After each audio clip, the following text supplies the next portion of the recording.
Hajj and the Umrah is the delegation of Allah, that the party of Allah, the group of Allah, that Allah subhanahu wa ta'ala chose to come. And then the hadith goes on to mention, دعاها فأجابوا, that Allah invited them and called them, and they answered to Allah's call. And then at the end of the hadith it mentions, وَإِذَا سَأَلُوهُ فَأَعْطَاهُمْ, and if they request from Allah or ask from Allah, then Allah will grant it to them. That is the love of the hadith, the wording of the hadith. But I want you to reflect regarding three things. Number one, that the party of Allah, the chosen ones, wafdullah. So there are many that have not had the opportunity to come here. Many. They are more healthier than you and probably even more wealthier, but they did not have the opportunity to come. So that is the first tremendous virtue, that Allah subhanahu wa ta'ala chose. He called you, He invited you, and you answered to Allah's call. And then at the end of the hadith it mentions that if they ask of Allah, then Allah subhanahu wa ta'ala will grant what they ask. Meaning, du'a al-mustajaba, as the ulama have said, that the du'a will be accepted while you're in the state of ihram and while you're moving. And that is something that we should reflect upon. Because in another hadith, to show you that people may have the ability to come but they don't come, and that is something which is looked bad upon in the religion. The Messenger of Allah sallallahu alayhi wa sallam said, Allah azza wa jal yaqul, inna abdan verily asahtahu jismahu wa wasahtahu fil ma'shiyah. That the hadith it mentions that Allah subhanahu wa ta'ala gave a slave health, gave him his good health in his body. وَوَسَعْتُ فِي الْمَعْشِيَةِ, that Allah subhanahu wa ta'ala gave him provisions, expansive provisions and sustenance. وَتَقْضِي خَمْسَةَ أَعْوَامًا, and 5 years has passed, and he does not visit me as a pilgrim. He does not come as a pilgrim. So here is another hadith to show you that Allah subhanahu wa ta'ala says that verily I have given my slave everything, given him good health, I have given him sustenance, and yet he does not come to visit me as a pilgrim in 5 years. 5 years have passed. So that is another hadith to show you the encouragement that if one has the ability, then he should perform the Hajj and the Umrah. And it is not something, as many may think, that it would decrease your wealth. La, abadan. The Messenger of Allah sallallahu alayhi wa sallam, he said, تابعوا بين الحج والعمرة فإنهما ينفعان عن الفقر والذنوب. The Messenger of Allah sallallahu alayhi wa sallam said, regularly perform the Hajj and the Umrah. Follow one after the other. For indeed, it expiates, it removes poverty and expiates sins. That is the words of Sadiq wal Masduq. Our Messenger Muhammad sallallahu alayhi wa sallam saying that to follow and to do the Hajj and Umrah regularly, to follow one after another, if you have the ability, for indeed it removes poverty. It removes poverty and it removes sins. So that is another tremendous virtue, alhamdulillah, regarding the Umrah. Another hadith which is in Sahih Muslim, where the Messenger of Allah sallallahu alayhi wa sallam, he said, Al-Umratu ila al-Umrati kafaratun ma baynahuma wal-Hajj al-Mabrur laysa lahu jaza'un illa al-Jannah. The Messenger said that from the one Umrah to another, the sins which have occurred in between, they will be forgiven. He expiates, meaning from one Umrah to another Umrah, that which occurs in between, as long as they are not major sins, the Umrah expiates, forgives the sins. And Al-Hajj al-Mabrur, a Hajj which is accepted, there is no lesser reward than Jannah. So Alhamdulillah, those are just some of the tremendous virtues.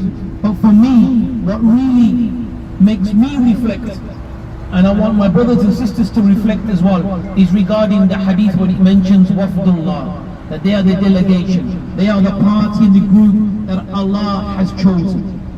Wallahi, how many years we have been coming to Hajj and Umrah, and we have seen individuals that are much more wealthier, much more better in health, but they did not have the ability to come. And we've even seen situations where people have booked and they are ready to come on the day that they are traveling, and then something occurs, qadar Allah ma sha fa'al, they did not have the ability to come. For indeed that tawfiq is from Allah. Allah granted you tawfiq to come. So we should be thankful servants, and we should be thankful and patient servants. I advise myself and my brothers and my sisters that in this trip, and it's only 10 days, focus as much as you can in ibadah of Allah subhanahu wa ta'ala, in the worship of Allah. Be patient, overlook the shortcoming of people. For verily, it is a place where thousands and thousands of people are going to come, and you have left your homes. It's not going to be like comfortable like how it is in your homes, and you are going to be mingling with thousands of people. So there are things that are going to occur that may upset you, or you may require your patience. But do not throw away your Umrah and your good deeds because of the shortcoming of other people. So just bear that in mind. For these 10 days, give whatever you can towards worship. In this haram, where we are in Mecca, the Messenger of Allah sallallahu alaihi wasallam said that one salah is miyat alf, meaning in reward, that you pray only one salah in the haram here in Mecca, and you will receive 100,000 reward. If you was to receive that reward elsewhere, outside of Mecca, or if we was to pray in another country, you'd have to pray something like over 80 years to reach that same reward just for one salah that you are going to do here. So increase as much of ibadah as you can. Stay away from that which will distract you. Stay focused in these 10 days. We're only here for 10 days, and Allah knows best. If me or you will ever come back here again, we don't know. And we pray that Allah subhanahu wa ta'ala blesses us to continuously come back to this blessed place and put forth the ibadah of Hajj and Umrah. But really we don't know. And I say again, in the 10 years from England and in the 10 years when I lived here, we have done Hajj and Umrah with so many brothers and sisters that are no longer with us here today. So reflect upon that point. Give whatever you can in these 10 days. Be patient. Put forth whatever you can by way of ibadah. Increasing the tawaf. For verily tawaf is an action that can only be done here in Mecca, nowhere else in the world. So now inshallah, just a quick brief going through the Umrah very quickly. The Umrah starts at the Miqat, when we was on the plane. When we were going over the Miqat, we said the intention. And the intention, alhamdulillah, is one of the pillars. For Umrah, there are 3 pillars. And if one of these pillars are not done, then there is no Umrah for you. So I'll mention the 3 pillars first. Number 1 was the intention that we made on the plane. Labbaik Allahumma bi Umrah. That is a must, that is a pillar. The second one is tawaf that we're going to perform, where you go around the Kaaba 7 times. That is the second rukn, the second pillar. If that tawaf is not done, then there is also no Umrah for you. Thereafter, you have the sa'i, where you do the 7 circuits between Safa and Marwa. These are the 3 arkan of Umrah. Meaning that if they are not done, then there is no Umrah at all. So Alhamdulillah, we started on the plane, we went into, we made the intention. The males, they wear the 2 white garments. 2 white garments they wear. They must have that on when they're making the intention. Wearing the 2 white garments does not get you into ihram, but rather making the talbiyah, doing the niyyah, labayk Allahumma bi umrah, is what actually gets you into the state of ihram. As for the sisters, then they just wear what they would wear on a daily basis, something which is modest, alhamdulillah, which the Sharia says should be covered. That's what they wear. Now, you probably have a lot of questions and questions, inshallah. We'll do that after the brief guide. Once you're in the state of ihram, you have what you mentioned, the mahdhurat. And these mahdhurat are the things that you are not allowed to do while you're in the state of ihram. Some of them are specific for men, and some are together for males and females. So some of the things that you can't do, the males, you can't cover your head. You're not allowed to cover your head with your ihram or with anything.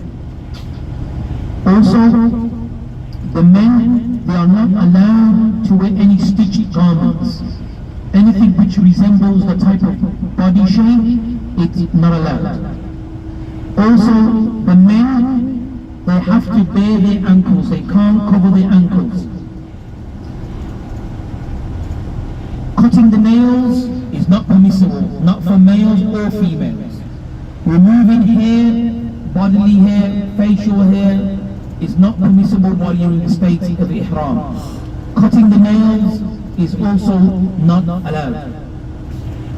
Also, regarding having relations while you're in the state of ihram is not permissible either. And to perform the nikah or to get married while you're in the state of ihram is likewise not permissible. And for the males and females, you're not allowed to use any form of scented smells while you're in the state of ihram. So once you make the talbiyah, once you make the intention, you will start with the talbiyah.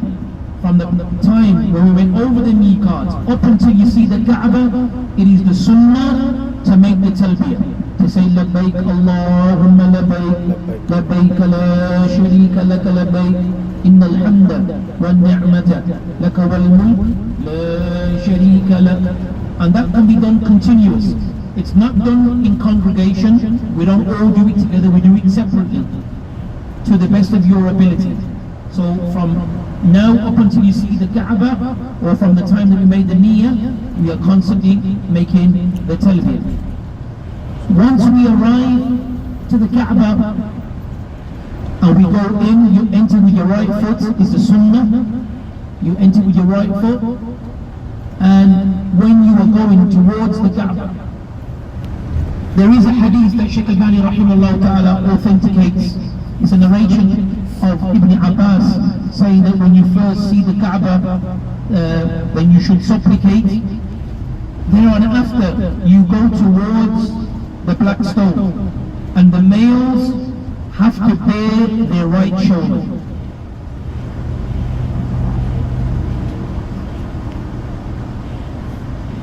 It's too dark for you to show them, Ashraf.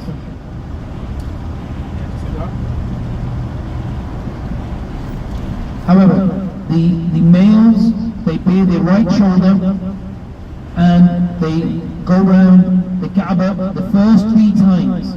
If you're alone and you're not with family, and you're not with elderly or you're not with children, then if you're a single male, then you will go round the Kaaba for the first 3 circuits in a fast, brisk walk, or like a jog, a light jog for the first 3.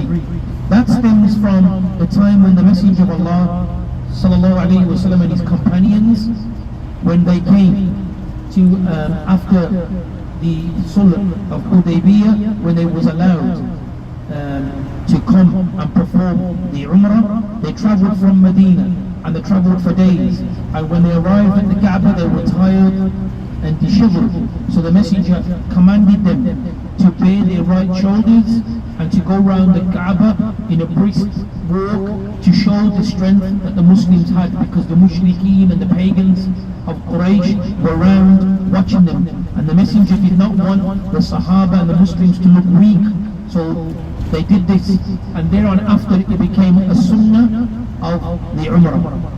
You start at the black stone and you say Bismillah, Allahu Akbar.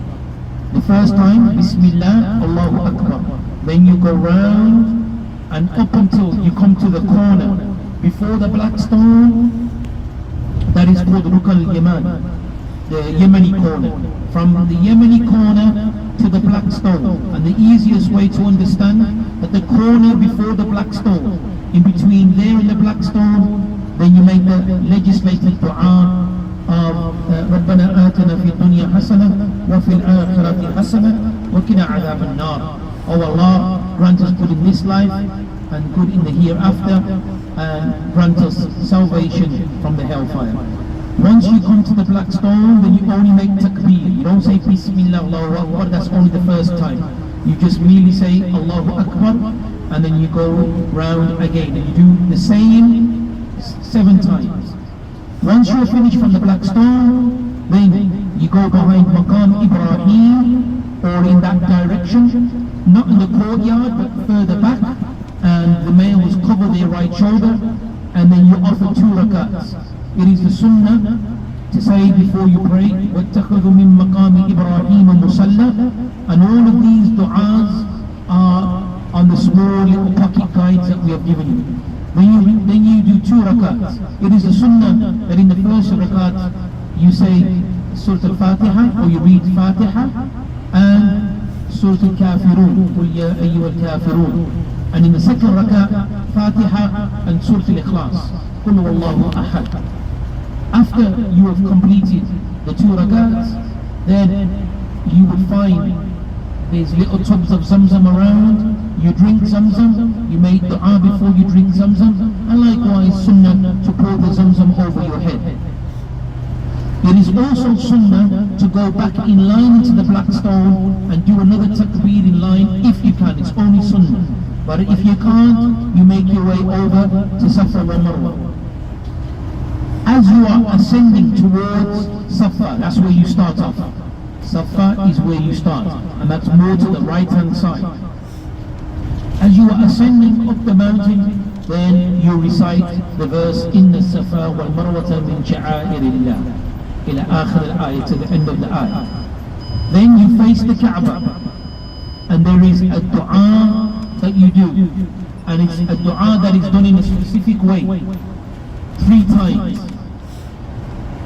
And the best way for me to explain how this dua is done, that the official dua, shall I say, meaning that the dua that you must say exactly in the same wording as what the Messenger said, will refer to that as the official dua. And then the dua afterwards is the dua that you will make for yourself.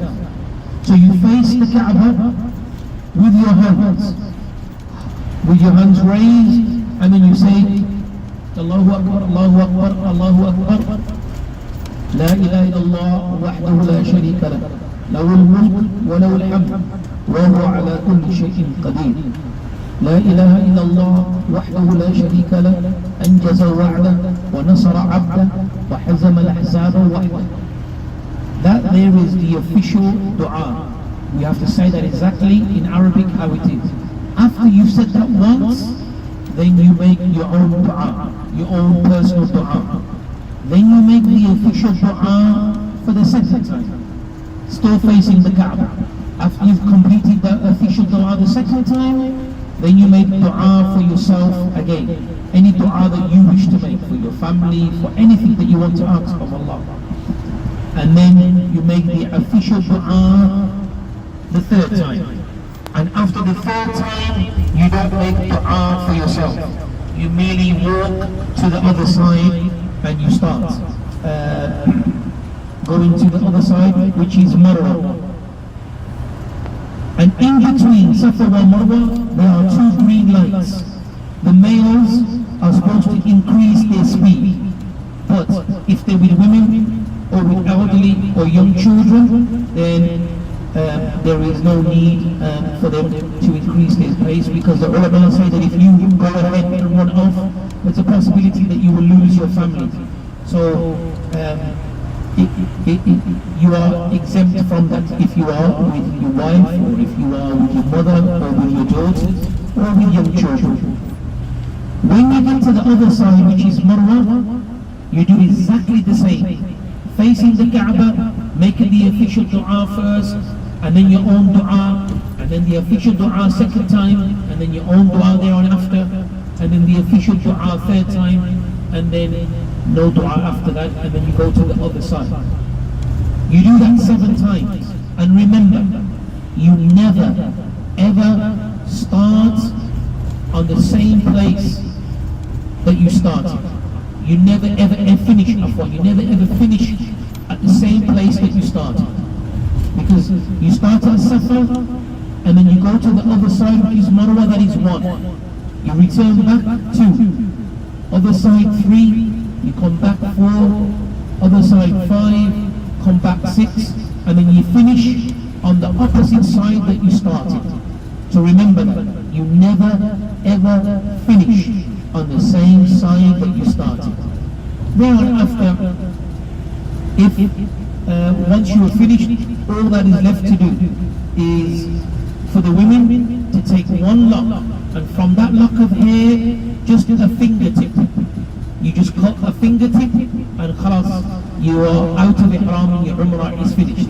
As for the males, then they can shave their head or they can shorten their hair. What is better is that they shave their head. For indeed the Messenger of Allah sallallahu alayhi wa sallam made dua 3 times for the one that shaves his head. 3 times. And as for the one that shortens his hair, the Messenger only made dua for him once. So you have a choice, but indeed it is better to shave. And once that's done, then you're out of ihram and the umrah is finished. Now, perhaps that was a bit confusing for some people. Not to worry, I'll go over it again at the hotel. Any questions that you have, I'll go over it again, and inshallah we will also, when we get to the hotel, I'll be assess the situation of when we're going to go. Those individuals that want to make Umrah with the group leaders, then alhamdulillah, we will look at when it's the most appropriate time, when everybody wants to go, and then we will be with you as well when we are making the Umrah. However, note that the Haram is very busy, so there is a possibility that we may get separated in the Haram. There is a possibility. However, those finer details inshallah we'll discuss at the hotel. What we'll actually do now is, if the driver inshallah stops for Fajr, we'll pray Fajr, we'll get back on the coach and we'll head towards our hotel. Once we arrive at the hotel, what will happen is we will take the women upstairs.